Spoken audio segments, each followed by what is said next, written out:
Alechem, on est dans la halakha, quelles eaux on peut utiliser pour faire le Netilat Yadayim. Alors il faut savoir que des fois il y a des montres, quand l'eau elle passe, ça fait tourner un rond comme ça. Alors, mais là, qu'est-ce que ça fait cette eau-là? Maintenant, elle a été utilisée. Okay?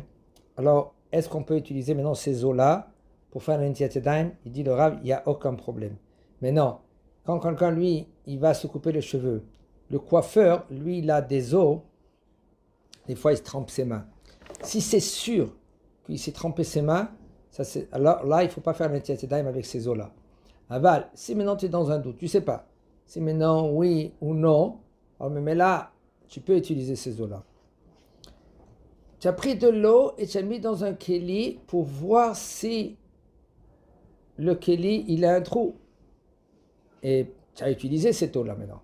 Quand même, il dit le Rav, qu'il n'y a aucun problème, tu peux utiliser cette eau-là et faire la Netilat Yadayim. Si tu as pris une bouteille de vin et elle est fraîche, et tu as mis dans l'eau fraîche, en fin de compte, les eaux, ils n'ont rien fait, ils n'ont rien changé. Tu as voulu rien que garder le fait que cette bouteille, elle est fraîche. Alors tu peux faire la Netilat Yadayim dans cette bouteille, avec l'eau qu'il y a.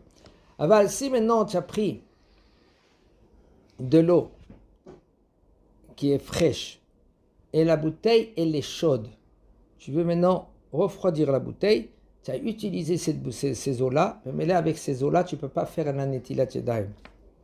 Si tu as pris par exemple un poisson et tu as mis un poisson dans un keli, tu as pris le poisson, maintenant tu l'as sorti, okay, tu peux quand même faire la Netilat Yadayim avec ces eaux-là.